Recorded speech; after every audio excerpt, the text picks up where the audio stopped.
When it comes to installing standalones, getting it to start the first time is often the hardest thing, and it usually comes down to this. Stick around.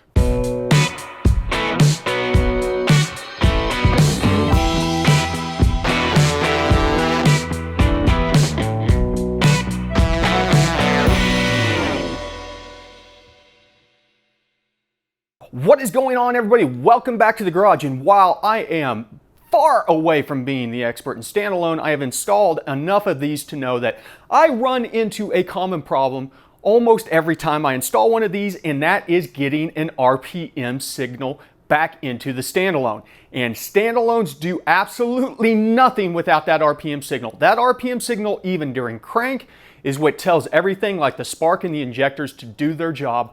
Without the RPM signal, you're not going to get anywhere, and 9 out of 10 times it's probably going to come down to your crank sensor, whether or not you have one mounted on the block or you're running a dual sync through the distributor where it used to be.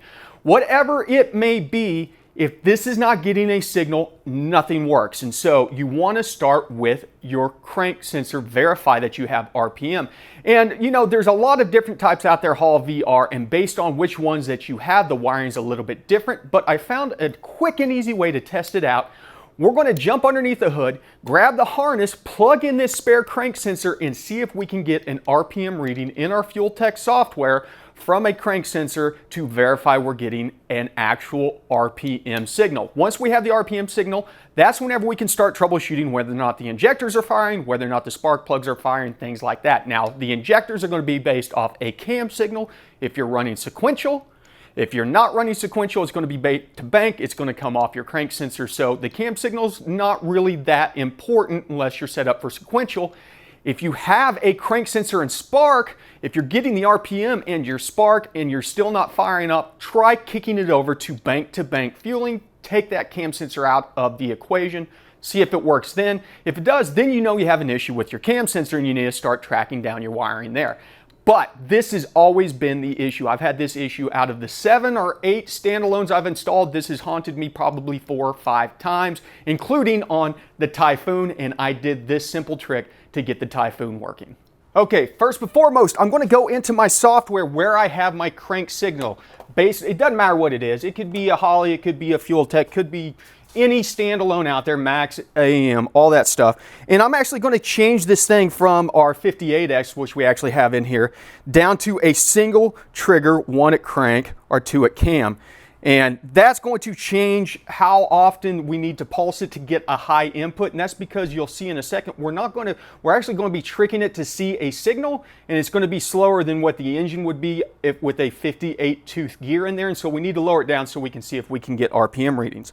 Now we're going to hook up to this and load this in and try and put this somewhere where we can see the RPM. You're always going to be able to see the RPM because I'm just going to put it down in the corner. We're going to take a look at what we can do to spoof the RPM though. So let's go ahead and get this loaded up into the software and get the engine, or at least the key, turned on, because once we have the key turned on, we should start getting readings that we're going to use to try and see our RPM signal.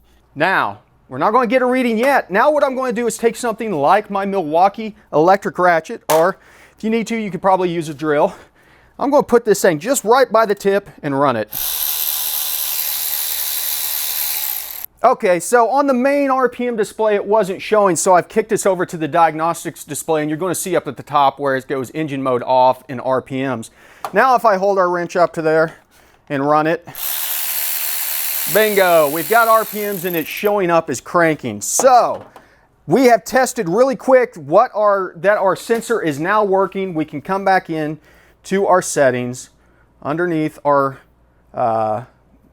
engine RPM signal. We can put this back to our 58X. Where is 58X? No. And we'll go ahead and write that in, and we're good to go. So there you see a quick and easy way that you can test out your crank sensor, verify that you're getting your RPM signal back to your standalone so everything else that requires it will start working. So if you have any questions, as always, hit up the comments down below. Check out our Patreon, subscribe if you haven't already. Stick around, there's plenty more tips and tricks coming for EFI installs. You guys know the drill. Thanks for stopping by the garage. Remember, ABT, always be tuning.